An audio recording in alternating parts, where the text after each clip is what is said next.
हाँ जी। तो अब हम अपने रिवीजन का सेशन नंबर 2 शुरू करने जा रहे हैं, इकोनॉमिक्स। और अब हम इसमें जो पहला टॉपिक शुरू करने जा रहे हैं वो आर्क इलास्टिसिटी है।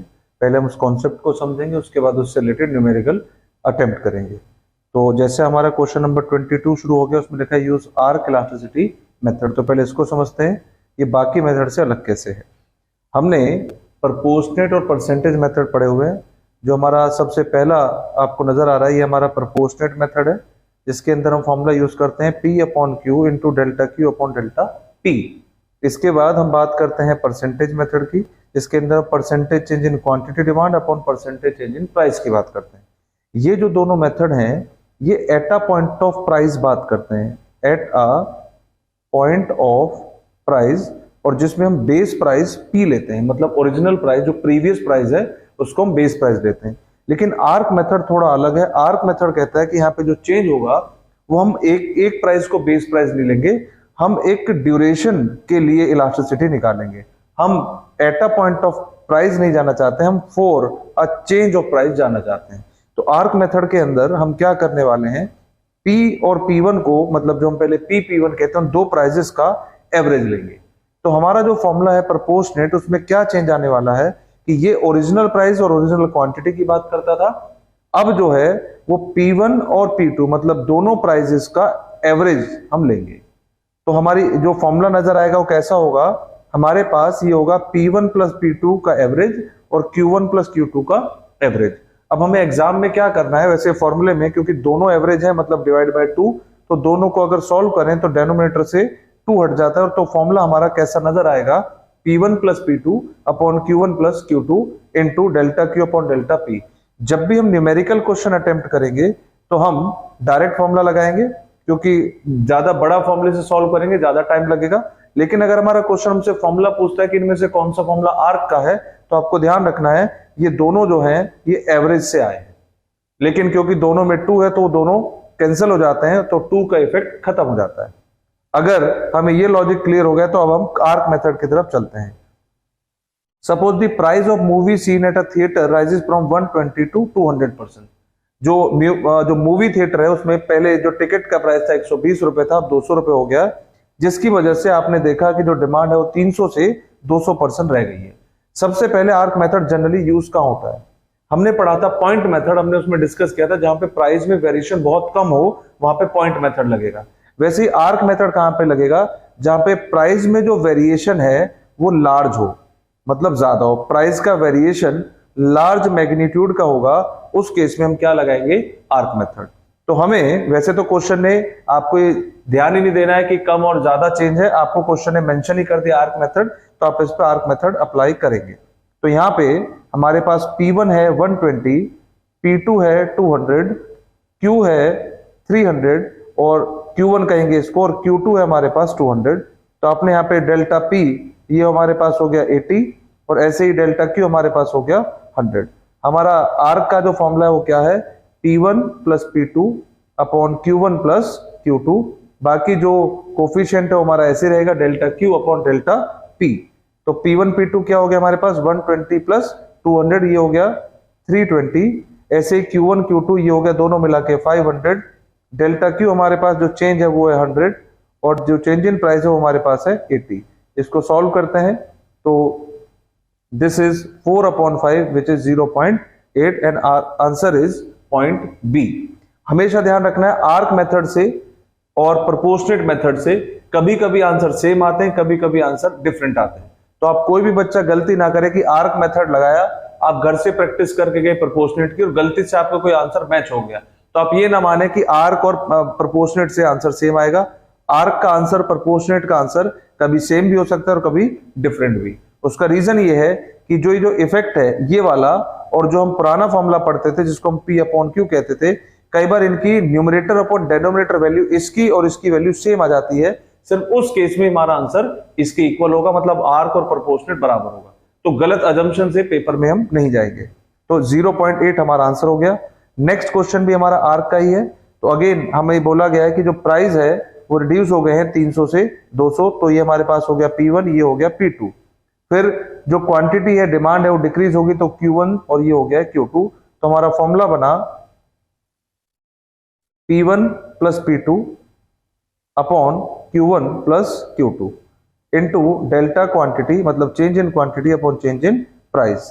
तो यहाँ पे ये हो गया 300 से लेके 200, तो टोटल हो गया 500, क्वांटिटी हो गई टोटल मिला के 8000, चेंज इन क्वांटिटी 2000 और जो चेंज इन प्राइस है वो है 100। इसको सॉल्व करें तो ये हमारे पास आता है 10 और ये आता है 8, तो आंसर होगा हमारा 1.25 which is option C. Next, numerical value of cross elasticity between two good is very high. दो गुड्स हैं जो आपस में जिनकी जो डिग्री है वो बहुत हाई है, क्रॉस इलास्टिसिटी है। तो मैं इसमें एग्जांपल लेना चाहूंगा पेप्सी का और थम्स अप का। वैसे इसका कॉन्सेप्ट हमने क्लास के दौरान पढ़ते वक्त एक प्रैक्टिकल एग्जांपल लिया था। अगर आपको इसमें कोई भी डाउट होगा क्वेश्चन में तो आप डिस्क्रिप्शन में लिंक वीडियो देखेंगे। अगर आपको कॉन्सेप्ट क्लियर नहीं है तो उस वीडियो के थ्रू ये कॉन्सेप्ट आपका क्लियर हो जाएगा इस क्वेश्चन से रिलेटेड। तो क्रॉस इलास्टिसिटी के अंदर दो गुड्स है जिनकी इलास्टिसिटी आपस में, जो दोनों आपस में क्या है, वेरी हाई। तो ऐसे केस में क्या होगा इलास्टिसिटी, तो हमारा आंसर होगा यहाँ पे लिखा गुड्स आर परफेक्टली कॉम्प्लीमेंट। ये हमारा आंसर नहीं है क्योंकि कॉम्प्लीमेंट गुड्स यूज टुगेदर लिखा हुआ है। आगे लिखा है goods are perfect substitute. Perfect में आंसर वेरी हाई नहीं होगा, अगर डिग्री हाई होगी तो ही हमारा आंसर करेक्ट होगा। नेक्स्ट चलते हैं, if the local pizza price increases from 60 to 100, मतलब ये हो गया हमारे पास P1, ये हो गया हमारे पास P2। आगे कह रहा है क्वांटिटी हो गई है Q1 और ये हो गया Q2। फिर पूछ रहा है आपसे आर्क इलास्टिसिटी यूज करें और इसका आंसर निकालना है। आप मुझे इसका आंसर सॉल्व करके कमेंट बॉक्स में बताएंगे कि आपका आंसर क्या आ रहा है। आप इसका आंसर अपने पास प्रोपोर्शनेट मेथड से भी निकालेंगे और परसेंटेज मेथड से भी, आप आर्क मेथड से भी इसको सॉल्व करेंगे और आप बताएंगे दोनों से सेम आ रहा है कि नहीं आ रहा है। Next, if electricity demand is inelastic, तो क्वेश्चन ने बोला जो बिजली है उसकी डिमांड कैसे, इनइलास्टिक या लेस इलास्टिक, और इलेक्ट्रिसिटी के चार्ज बढ़ जाते हैं। तो यहाँ पे पूछा इसमें से क्या हो सकता है। Quantity demand will fall bye relatively large amount. हमें पता है कि जो हमारा फॉर्मूला है वो है percentage change in quantity demand और परसेंटेज चेंज इन प्राइस। जब भी इनइलास्टिक का केस होगा तो डिमांड में चेंज कम होगा, और यहाँ पे पहले में बोला है लार्ज अमाउंट, तो हमारा ऑप्शन ये कैंसिल हो गया। Quantity demand will fall bye relatively small amount, और यही हम पढ़ रहे थे कि हमारी क्वांटिटी डिमांड में चेंज कैसा होगा, कम होगा एज कंपेयर टू प्राइस, क्योंकि इलास्टिसिटी कैसी है, इनइलास्टिक। तो option B. Next, suppose the demand for meal at medium price restaurant is elastic. Demand कैसी है हमारे पास, इलास्टिक, और मैनेजमेंट क्या कह रहा है कि हम अपने प्राइस को बढ़ाना चाहते हैं। मतलब पहले डिमांड यहाँ पे बताई गई इलास्टिसिटी, डिमांड क्या है, इलास्टिक, और management of restaurant considering raising price, अगर वो प्राइस बढ़ाता है तो क्या होगा। तो इलास्टिक के केस में क्या होता है, जो percentage change in quantity demand है उसमें ज्यादा चेंज आता है।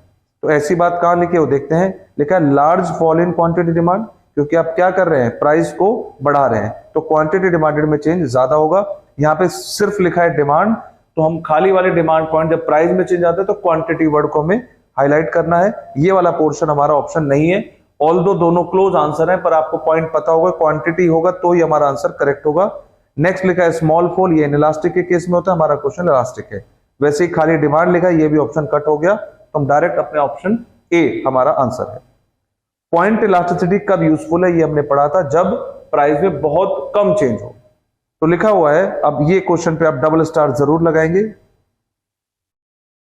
पहला पॉइंट लिखा हुआ है book store is considering doubling the price. Doubling का मतलब क्या होता है कि प्राइस में 100% का चेंज आ रहा है। डबल का मतलब कोई चीज 10 से 20 रुपए हो रही है, इसका मतलब चेंज कितना आ रहा है, 100%। तो ये जो चेंज है ये ज्यादा चेंज है, बड़ा चेंज है। पॉइंट इलास्टिसिटी कब यूजफुल होगी, पॉइंट इलास्टिसिटी यूजफुल होगी जब प्राइस में चेंज जो है वो स्मॉलर होगा, बहुत छोटा होगा। तो पहला ऑप्शन हमारा कैंसिल, मतलब ये हमारा आंसर नहीं है। Restaurant is considering lower the price of its most expensive dishes by 50%।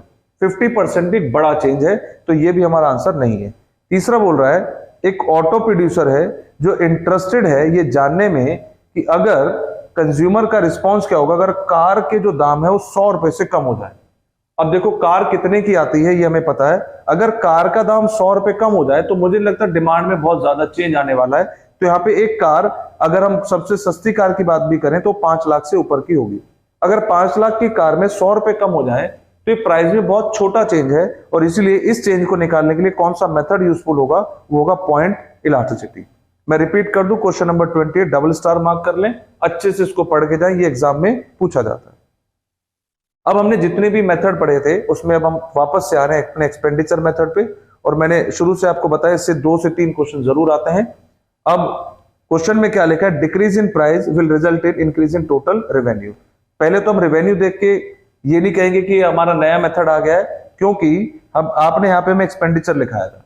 जब कंज्यूमर डिमांड करता है तो पैसा खर्च करता है, तो उसके पॉइंट ऑफ व्यू से, कंज्यूमर के पॉइंट ऑफ व्यू से क्या होता है, expenditure, but at the same time supplier के पॉइंट ऑफ व्यू से क्या होता है, रेवेन्यू। तो आपको प्राइस के साथ एक्सपेंडिचर लिखा हो, रेवेन्यू लिखा हो, आपके लिए जो आंसर है उसमें कोई भी चेंज नहीं आएगा। तो decrease in price will result in increase in total revenue. तो यहाँ पे क्या हो रहा है, प्राइस कम हो रहा है, टोटल रेवेन्यू क्या हो रहा है, इंक्रीज हो रहा है। तो यहाँ पे आप देखो जो चेंज है वो कैसा है, मतलब प्राइस कम और ये ज्यादा, तो डायरेक्शन कैसी है, ऑपोजिट डायरेक्शन। और ऑपोजिट डायरेक्शन में हमने पढ़ा था डिमांड कैसी होती है, मोर इलास्टिक। अब मोर इलास्टिक का मतलब क्या है, चेंज जो है डिमांड में वो ज्यादा है।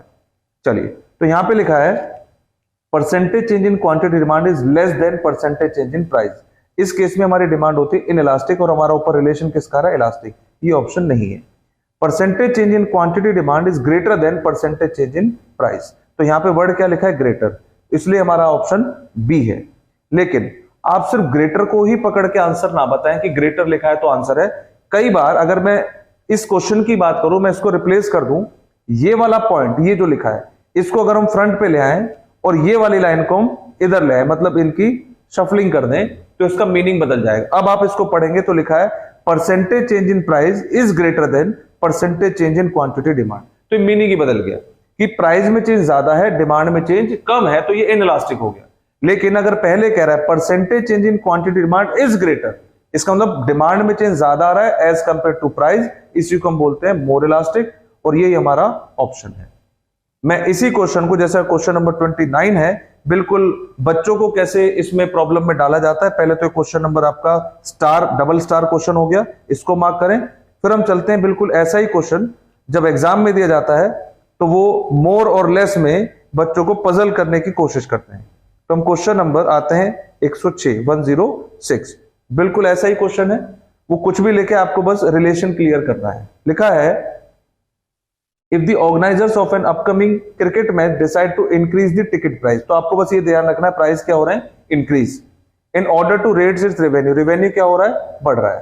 तो प्राइस भी बढ़ रहा है और रेवेन्यू भी बढ़ रहा है, तो दोनों चीजें बढ़ रही, तो डायरेक्शन कैसी होगी, सेम डायरेक्शन में हमने पढ़ा था। जब प्राइस और एक्सपेंडिचर या रेवेन्यू सेम डायरेक्शन में होते हैं तो इसको हम बोलते हैं इनइलास्टिक या फिर लेस इलास्टिक। अगर ये लेस इलास्टिक है तो इसमें से कौन सा ऑप्शन है, पहला बोल रहा है परसेंटेज इंक्रीज इन रेट्स, मतलब प्राइस की बात हो रही है। अब यहाँ पे प्राइस पहले लिखा है, लेकिन अभी जो क्वेश्चन कर रहे थे उसमें पहले डिमांड लिखा था, तो आपको ये बड़ा ध्यान रखना है, ये क्वेश्चन भी आपके एग्जाम के लिए मोस्ट इंपॉर्टेंट क्वेश्चन में से है। तो यहाँ पे लिखा है percentage increase in ticket rates will be always equal to percentage decrease in ticket. कह रहा जी अगर ये इक्वल होंगे, मतलब एक चीज इंक्रीज हो रही है दूसरी चीज डिक्रीज हो रही है, इक्वल होंगे, तो यहाँ पे होगा यूनिटरी इलास्टिक। तो ये हमारे आंसर नहीं है, क्योंकि हमें आंसर पूछा है लेस इलास्टिक, तो ये पहला वाला कैंसिल हो गया। Next, percentage increase in ticket rates, मतलब प्राइस क्या हो रहे हैं हमारे पास, बढ़ रहे हैं, और ग्रेटर है, क्या ग्रेटर है, प्राइस में रेट जो है ज्यादा। अब देखो बच्चे किसको ध्यान रखने, ग्रेटर को। आपको सिर्फ ग्रेटर नहीं पढ़ रहा है, आपको पूरी लाइन पढ़नी है। अगर मैं इस लाइन का मीनिंग निकालूं तो ये कह रहा है परसेंटेज इंक्रीज इन रेट, मतलब जो प्राइस है वो ज्यादा चेंज हो रहे हैं। तो मैंने आपको समझाने के लिए इसको 40% माना, क्योंकि प्राइस में चेंज कहां आता है, डेनोमिनेटर में। Will be greater than percentage decrease in ticket sold, मतलब रेवेन्यू। तो मैं ऊपर वाले पोर्शन में अगर 20% लिख दूं तो ये हो जाएगा 1/2 which is 0.5, and this answer is less elastic. तो आप अगर ध्यान दें, इस बार पहले पोर्शन में प्राइस को रखा गया है, दूसरे पोर्शन में डिमांड को रखा गया है, जिससे बच्चे ग्रेटर वर्ड पढ़ के इस आंसर को इग्नोर कर दें और ऑप्शन सी आंसर मार्क करके आ जाए। तो आप क्वेश्चन की डेप्थ को समझिएगा, ये क्वेश्चन डाल इसलिए जाते हैं कि गलत हो जाए। तो मैंने इस पर डबल स्टार लगा दिया, आप इस क्वेश्चन को अच्छे से पढ़ेंगे। अगर नहीं समझ में आए तो एक बार वीडियो पॉज करके फिर से इसको रीस्टार्ट करके देखेंगे। Next, data on publication of vegetable for the past 2 years showed that despite stable prices there is substantial decrease in output of cabbage leading to lower supply in the market। हम ये वाला portion, क्योंकि अभी हमने जो starting के 2 lecture session रखे हैं वो डिमांड और इलास्टिसिटी के हैं, और ये हमारा क्वेश्चन मार्केट का है। मार्केट के साथ हम इसको कवर करेंगे। अब मैं कुछ क्वेश्चन बीच में, कुछ सप्लाई इलास्टिसिटी वाले क्वेश्चन स्किप करूंगा और सीधा सिर्फ डिमांड और इलास्टिसिटी वाले क्वेश्चन को ही हम टैकल करेंगे। ये वाले क्वेश्चन लेक्चर 3 और लेक्चर 4 में कवर करेंगे। अब हम चलते हैं जहां से हमने क्वेश्चन पे आए थे। तो हमारा क्वेश्चन नंबर जो है, हम पहुंच गए थे 29, अब चल रहे 30। Increase in price will result in increase in total revenue. तो फटाफट से क्वेश्चन पे बहुत कम टाइम लगाना है। प्राइस बढ़ रहा है, रेवेन्यू बढ़ रहा है, दोनों की डायरेक्शन सेम डायरेक्शन का मतलब इनइलास्टिक। पहले ही मार्क कर लें। अब इनइलास्टिक का केस ढूंढे, कहां पे लिखा है? पहले मार्क क्या हुआ है? Quantity demand. तो क्लियर हो गया, न्यूमरेटर वाला पोर्शन पहले बताया, percentage change in quantity demand is less than percentage change in price, और न्यूमरेटर में जो चेंज है वो कम है, इसी को इनइलास्टिक बोलते हैं, ऑप्शन ए। नीचे वाले में देखेंगे तो ग्रेटर लिखा है, मोर इलास्टिक का केस है, हमारा ऑप्शन है ए। आगे कह रहा है demand for a good will tend to be more elastic. तो ऑप्शन में बताया मोर इलास्टिक है। इनमें से कौन सी चीजें होंगी? तो हमने अभी फैक्टर्स पढ़े थे, तो फैक्टर्स में पढ़ा था अगर आप अपनी इनकम का स्मॉल पार्ट खर्च करते हैं तो वो क्या हो जाएगा? Inelastic. Goods has many substitute, क्या बोलोगे? More elastic. More substitute more elastic अभी हमने लेक्चर 1 में पढ़ा था, तो हमारा ऑप्शन हो गया बी। नेसेसिटीज के केस में भी आपने पढ़ा था इनइलास्टिक, और लिटिल टाइम मतलब less time available to adjust, उसमें भी क्या होता है हमारा आंसर? इनइलास्टिक। तो हमसे पूछा गया था मोर इलास्टिक, तो ऑप्शन हो गया बी।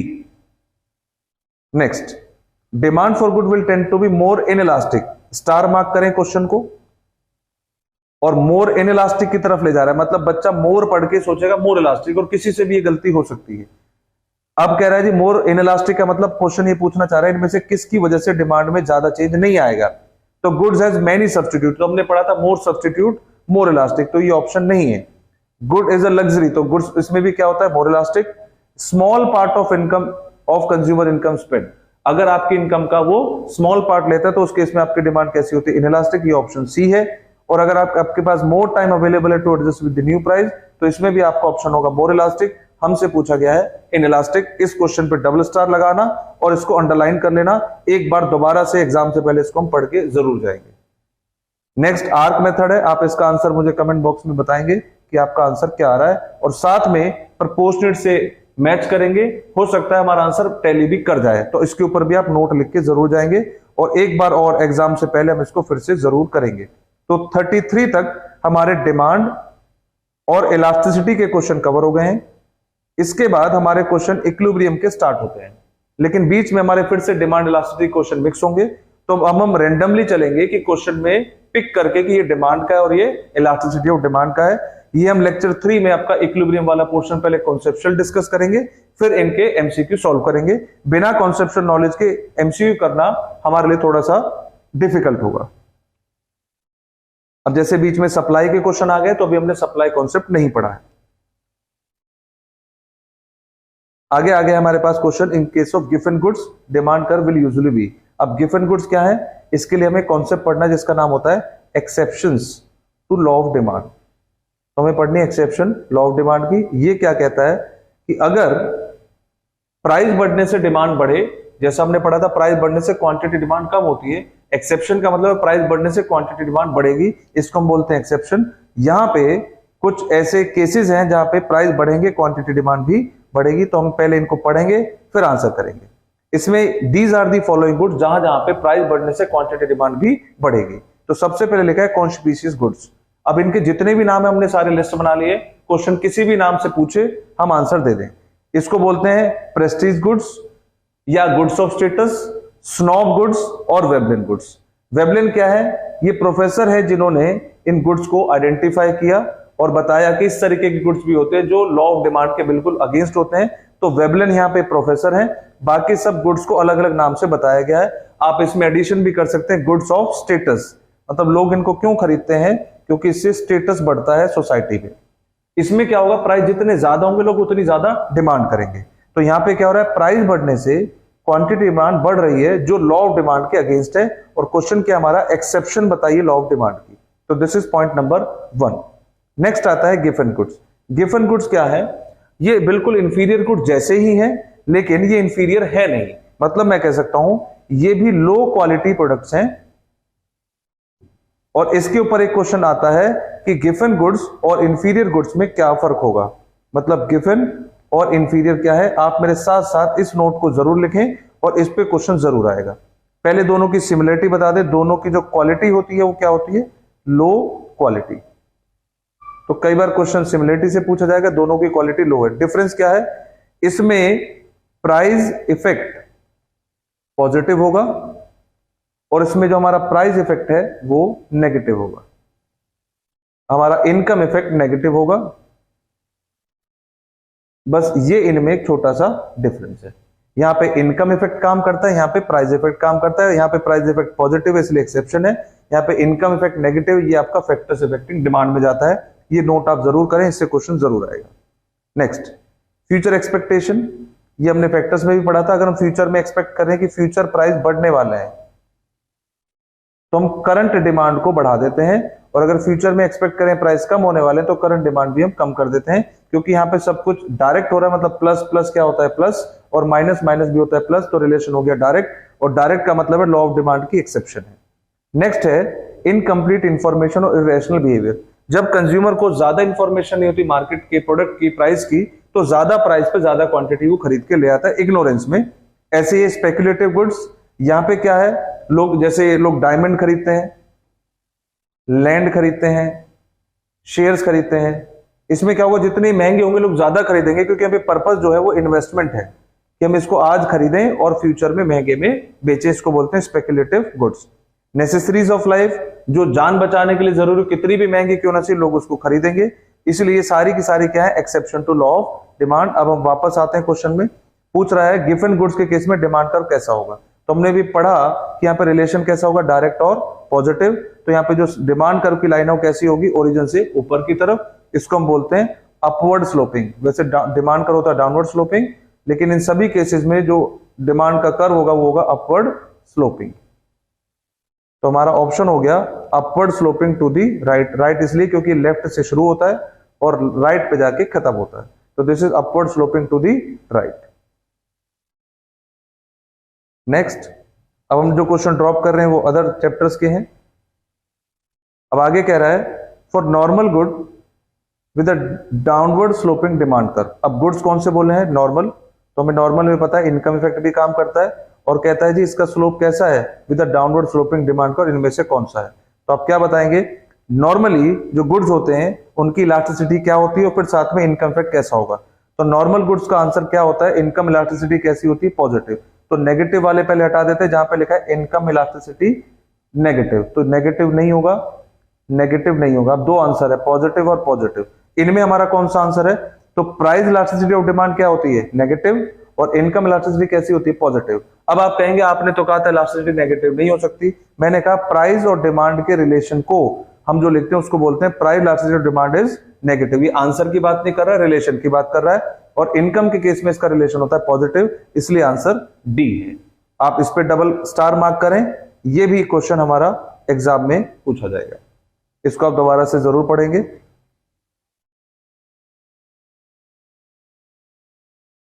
आगे आगे हम कौन स्पीसीज गुड्स, अभी हमने पढ़ा था कि इनके क्या क्या नाम है। तो आपकी लिस्ट में यहां पे था prestige goods, snob goods, Veblen goods. तो ऑप्शन में है प्रेस्टीज, स्नॉब और वेबलिन, तो ऑल ऑफ दी अब।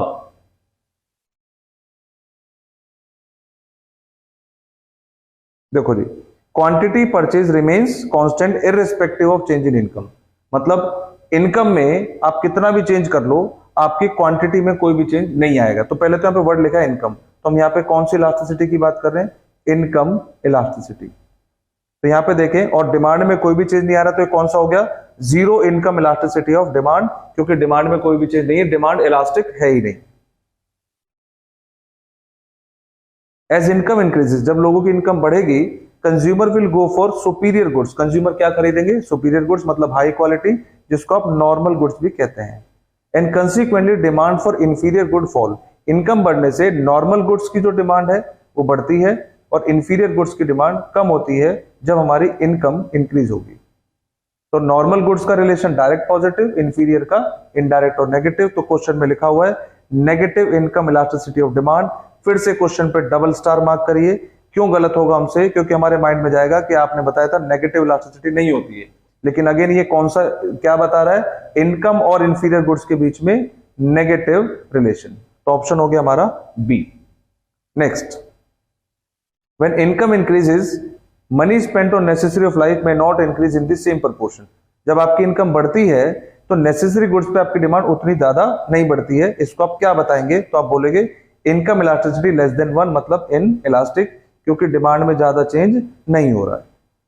नेक्स्ट, लग्जरी गुड्स कैसे होते हैं, luxury goods like jewellery and fancy article will have, luxury goods की डिमांड हमने अभी फैक्टर्स में पढ़ी थी, क्या होती है, high income elasticity of demand, मतलब मोर इलास्टिक।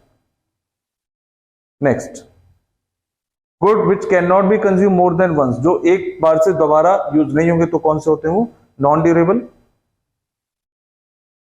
डिमांड क्या है, ये आपने डेफिनेशन में पढ़ा था, इसमें जो भी आपको प्रॉपर कंप्लीट नजर आता है वो आपकी डेफिनेशन है। तो डिमांड क्या है, डिमांड है relationship between quantity demand and price of a good, other things remain same. बाकी की डेफिनेशन अधूरी है या गलत है, तो आपका ऑप्शन हो गया बी। सपोज पोटैटोज है, अब मैं इसको क्या बोलूं, इसको क्या बोलें, ये जो माइनस है ये क्यों दिखाया, ये दिखाया किसी ना किसी के रिलेशन के लिए, तो ये मैथमेटिकल माइनस नहीं है। और यहाँ पे नेगेटिव क्या हो रहा है, यहाँ पे लिखा है इनकम, इनकम के केस में नेगेटिव रिलेशन होता है इंफीरियर गुड्स के साथ, मतलब लो क्वालिटी। तो यहाँ पे लिखा है आंसर 0.4 ब्रैकेट में बताया, माइनस मतलब इंफीरियर गुड्स के लिए। तो आप क्या कह रहे हैं, we can say that potatoes are inferior goods. अगर ये आंसर लिखा होता 0.4 तो आप बोलते हैं दीज आर नॉर्मल गुड्स। तो क्वेश्चन में साइन का बहुत ध्यान रखना है, इसको भी स्टार मार्क करें। साइन का आपको ध्यान रखना है कि ये साइन से क्वेश्चन बदल सकता है। मान लीजिए आप इस क्वेश्चन को पढ़ के गए तो बच्चों के ध्यान रहता है कि यहाँ पोटैटोज लिखा हुआ है, तो ये ऑप्शन हमारा इंफीरियर वाला था, लेकिन क्या होगा कि छोटा सा चेंज क्वेश्चन कर देगा कि यहाँ पे साइन को हटा देगा, तो हमारा चेंज होके नॉर्मल, नॉर्मल का दूसरा नाम होता है सुपीरियर। ये क्वेश्चन हमारा आंसर हो जाएगा, इसलिए मैंने यहाँ पे डबल स्टार मार्क कर दिया है। आगे कह रहा है अगर प्राइस टोमेटो के इंक्रीज हो जाते हैं, people will buy more tomato puree.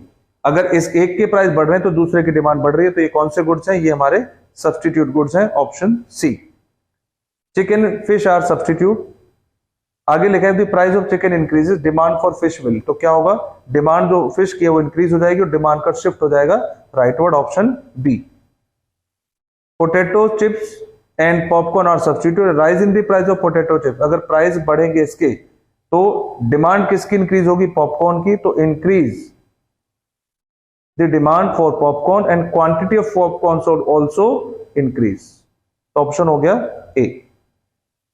if price of orange juice increase, अगर ऑरेंज जूस के प्राइस बढ़ जाते तो demand for Apple juice will also increase. क्यों ऐसा होगा, क्योंकि दोनों आपस में क्या है, सब्स्टिट्यूट, तो लिखा हुआ है increase because they are substitute. ये डायरेक्ट क्वेश्चन है जिसपे हम सीधा टिक लगा रहे हैं ना, तो ये कॉन्सेप्चुअल एक बार पढ़े और कवर हो गए। Increase in the demand for computer other things remaining same, अगर कंप्यूटर की डिमांड बढ़ती है तो बाकी क्या इफेक्ट होगा, ये हम मार्केट इक्विलिब्रियम का पॉइंट पढ़ेंगे, उसके बाद इस क्वेश्चन पे आएंगे जब मार्केट का लेक्चर सेशन होगा हमारा, उसमें हम इस क्वेश्चन को कवर करेंगे। When total demand for a commodity price has fallen increases, अगर टोटल डिमांड कमोडिटी की क्या होगी, अगर लिखा है उस प्राइस हैज फॉलन, ये कौन सा इफेक्ट है, इसके लिए हमें क्वेश्चन पढ़ना है why the slope of demand curve is negative. तो हम अपने डिमांड वाले चैप्टर पे चलेंगे और हमारा अगला जो क्वेश्चन है वो यही है कि why the slope of demand curve is negative, मतलब प्राइस के बढ़ने से डिमांड क्यों कम होती है। तो इसका आंसर हमारे पास इन 4 पॉइंट्स में है। एक तो वो होता है प्राइस इफेक्ट, प्राइस इफेक्ट को हम 2 पार्ट में डिवाइड करते हैं, इनकम इफेक्ट और सब्स्टिट्यूशन इफेक्ट। एक क्वेश्चन हमारा जरूर यहां से पूछा जाएगा कि प्राइस इफेक्ट को 2 पार्ट में बांटते हैं तो ये कैसे काम करता है। तो जब भी किसी चीज के प्राइस बढ़ते हैं और डिमांड कम होती है, उसके पीछे 2 रीजन है। एक तो कंज्यूमर का जो परचेजिंग पावर है उसमें कमी आई है जिसकी वजह से वो डिमांड ज्यादा कर रहा है, या फिर उसके पास सब्स्टिट्यूशन इफेक्ट है, मार्केट में दूसरा ऑप्शन अवेलेबल है तो वो वहां जा रहा है। तो price effect is the combination of income effect plus substitution effect, इस वजह से प्राइस बढ़ने से डिमांड कम होगी। नेक्स्ट, यूटिलिटी मैक्सिमाइजिंग बिहेवियर, लोगों का नेचर कैसा है कि वो किसी भी चीज को ज्यादा तब खरीदेंगे जब उसका प्राइस कम होगा, अदरवाइज उतनी क्वांटिटी खरीदेंगे जितने की जरूरत है। मार्केट में नए कंज्यूमर आ जाएंगे तो डिमांड बढ़ेगी, और जिस चीज के ज्यादा यूज होंगे तो प्राइस बढ़ने से लोग उसके यूज कम कर देते हैं, इसलिए प्राइस बढ़ने से क्वांटिटी डिमांड कम होती है और प्राइस कम होने से क्वांटिटी डिमांड बढ़ जाती है। तो अब चलते हैं अपने क्वेश्चन पे। यहां पे लिखा है when total demand for a commodity price has fallen, ये किसकी वजह से हो रहा है, तो आप बोलेंगे किसकी वजह से हो रहा है, प्राइस इफेक्ट। इस ऑप्शन को बदला जा सकता है, वो बोल सकता है प्राइस इफेक्ट, यहाँ पे लिख सकता है इनकम इफेक्ट, सब्स्टिट्यूशन इफेक्ट, तो यह बोल सकता है all A B and C. तो आप क्या बोलोगे, price effect is equal to income effect plus substitution effect. तो क्वेश्चन पे ध्यान रखना है, हमने इक्वेशन लिख ली है। अब fall in the price of a commodity, अगर कंज्यूमर के लिए जो प्रोडक्ट का प्राइस कम होगा तो उससे कंज्यूमर की परचेजिंग पावर बढ़ जाएगी। वो कैसे, सपोज करते हैं हमारे पास कोई चीज 4 रुपए की है और आपके पास जो इनकम है उसको खर्च करने के लिए, उसके ऊपर खर्च करने के लिए 100 रुपए है, तो आप उसकी कितनी क्वांटिटी खरीद सकते हैं, 25। लेकिन अगर उसके प्राइस बढ़ जाए और आपके पास रियल इनकम वही है तो आपकी परचेसिंग पावर घट गई है। तो आप अगर इसको देखें, किसी चीज का अगर प्राइस कम हो रहा है तो आप क्वांटिटी ज्यादा खरीद पा रहे हैं क्योंकि आपकी परचेसिंग पावर बढ़ गई, उतने ही रुपए में आप ज्यादा क्वांटिटी खरीद पाएंगे। दिखने में सेम है कि पहले भी 100 था अभी भी, लेकिन आप इसको बोलोगे रियल इनकम जो है, जो परचेसिंग पावर है वो क्या हो रही है, इंक्रीज हो रही है। किसकी वजह से, फॉल इन दी प्राइस की वजह से। Next, when increase in the price of diamond quantity demand also increases. तो अभी हमने पढ़ा था एक्सेप्शन में, ये कौन से गुड्स हैं जिसमें हमने पढ़ा था स्पेक्युलेटिव। स्पेक्युलेटिव क्या होते हैं, इन्वेस्टमेंट के लिए होते हैं। ऐसा क्यों होता है, तो हमने यहाँ पे लिखा एक का प्राइस बढ़ने से दूसरे की डिमांड क्यों बढ़ेगी, क्योंकि ये एक तरीके से गुड्स ऑफ स्टेटस भी है, क्योंकि लोग डायमंड वगैरह क्यों खरीदते हैं, because of status symbol, goods of status. और हम इसको स्पेक्युलेटिव में भी काउंट, अगर हमारा ऑप्शन स्पेक्युलेटिव होता तो हमारा आंसर वो भी होता। Next, example of good that exhibit price direct price demand relationship, मतलब इनमें से कौन सा है जिसमें प्राइस बढ़ने से डिमांड बढ़ती है। तो अभी हमने पढ़ा था गिवन गुड्स में ऐसा होगा कि प्राइस इफेक्ट पॉजिटिव होगा, प्राइस बढ़ेंगे तो यहाँ पे डिमांड भी बढ़ जाएगी। इन इकोनॉमिक्स में demand for a commodity increases, अगर डिमांड बढ़ती है तो fall in price is also known as. तो अगर प्राइस यहाँ पे लिखा है demand for a commodity increases, किसकी वजह से, फॉल इन प्राइस की वजह से। तो प्राइस कम हो रहा है, क्वांटिटी बढ़ रही है, आप इसको क्या बोलोगे, एक्सपेंशन, क्योंकि डिमांड क्या हो रही है, increase because of fall in price, तो expansion of demand. Quantity supply, ये सप्लाई का क्वेश्चन है, ये बाकी सप्लाई के क्वेश्चन आ रहे हैं। आगे है price of computer increases by 10%, ये सप्लाई का क्वेश्चन है, नेक्स्ट वीडियो में होगा।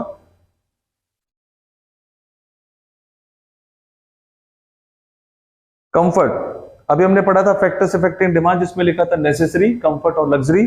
तो यहां पे कंफर्ट कहां पे आता है, नेसेसरी और लग्जरी के बीच में, बिटवीन।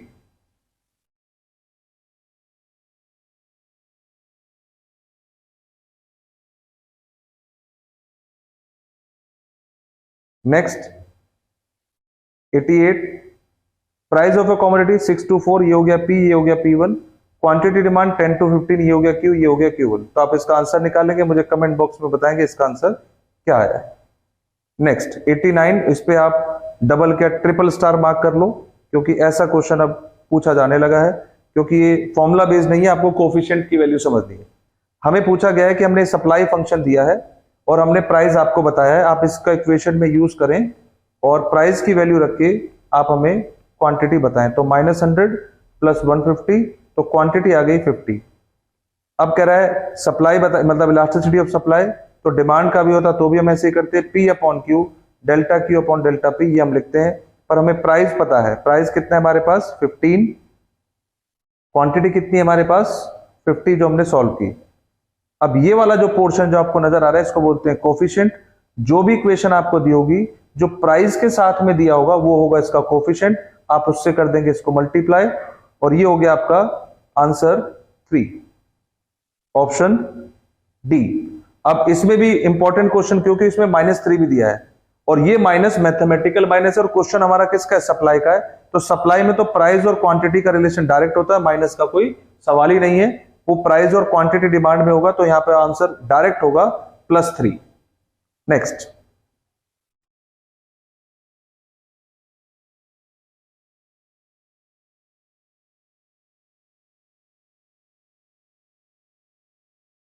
अब यहां पे है 94, price of AC increases from 30,000 to 30,010, 30,000 से 30,010, तो 30,000 की चीज में 10 रुपए बढ़ रहे हैं।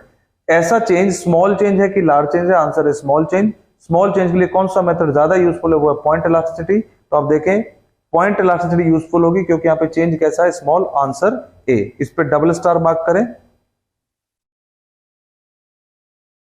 अगेन ये हमारा एक्सपेंडिचर का क्वेश्चन आ गया, तो हमने एक्सपेंडिचर के बहुत क्वेश्चन देखे, अलग अलग तरीके से पूछे जाते हैं। Given the following 4 possibilities which one result in increase in total expenditure, तो यहाँ पे साइन लगा लो कि एक्सपेंडिचर किसकी वजह से बढ़ेगा। आगे लिखा है डिमांड इज यूनिटरी इलास्टिक, तो हमें पता है यहाँ पे एक्सपेंडिचर इंक्रीज नहीं होगा क्योंकि आंसर यहाँ पे क्या है, यूनिटरी इलास्टिक। कह रहा है demand is elastic price rises, तो डिमांड जब इलास्टिक होती है तो यहाँ पे मूवमेंट जो ऑपोजिट होती है, यहाँ पे प्राइस बढ़ रहा है और यहाँ पे खर्चा भी बढ़ रहा है, तो ये तो सेम डायरेक्शन होगी, हमारा आंसर नहीं है। Demand is in elastic, in elastic का मतलब क्या है, जो डायरेक्शन है वो सेम होगी, तो प्राइस कम हो रहा है और प्राइस कम होने से यहाँ पे खर्चा बढ़ रहा है, तो डायरेक्शन ये सेम नहीं है। फिर demand is in elastic, demand in elastic का मतलब क्या है, डायरेक्शन सेम, और यहाँ पे प्राइस क्या हो रहा है, राइज, प्राइस भी राइज और खर्चा भी राइज, इसलिए हमारा ऑप्शन क्या हो गया, डी। सप्लाई का shift to the right because of, अभी हम सप्लाई के फैक्टर्स पढ़ेंगे। नेक्स्ट हमारे पास 3 क्वेश्चन है और तीनों में से एक क्वेश्चन घुमा फिरा के पूछे जाते हैं, तीनों ही किसके हैं, क्रॉस इलास्टिसिटी के। Cross elasticity between bread and whole wheat bread, मतलब दोनों ही ब्रेड है लेकिन अलग अलग कंपोनेंट की बनी हुई है, तो दोनों आपस में कैसे गुड्स हो गए, ये हो गए हमारे पास सब्स्टिट्यूट, और सब्स्टिट्यूट में आंसर कैसा आता है, पॉजिटिव, क्योंकि दोनों का प्राइस का और डिमांड का जो रिलेशन हो कैसा होता है, पॉजिटिव। फिर आगे कह रहा है cross elasticity between computer and software, तो सॉफ्टवेयर किसके अंदर होते हैं, कंप्यूटर, तो ये हो गए कॉम्प्लीमेंट्री गुड्स। अब कॉम्प्लीमेंट्री गुड्स का प्राइस का और दूसरे गुड्स की डिमांड का रिलेशन होता है नेगेटिव, तो इसलिए आंसर हमारा हो गया नेगेटिव। फिर पूछ रहा है क्रॉस इलास्टिसिटी ब्रेड और डीवीडी की क्या होगी, अब ब्रेड का और डीवीडी का कोई आपस में कनेक्शन है ही नहीं, तो इनके बीच में कोई रिलेशन नहीं, इसलिए यहां पे आंसर क्या होगा, 0। 106 हमने कवर कर लिया है। यहां पे आके हमारे डिमांड के क्वेश्चन खत्म होते हैं। अब हमारे पास हमने 2 चैप्टर कॉन्सेप्ट वाइज भी और एमसीक्यू वाइज भी हमने कवर कर लिए हैं, डिमांड और इलास्टिसिटी ऑफ डिमांड। आप एक बार इन क्वेश्चंस को अच्छे से फिर से करके देखें, जिन पॉइंट में डाउट हो एक बार वीडियो को दोबारा देखें। हमारी जो नेक्स्ट लेक्चर होगा वो होगा supply, elasticity of supply and consumer equilibrium. हम अगली क्लास में इन तीनों को कवर करेंगे, बेस्ड अपॉन दिस हम इनके एमसीक्यू कवर करेंगे। Thank you very much.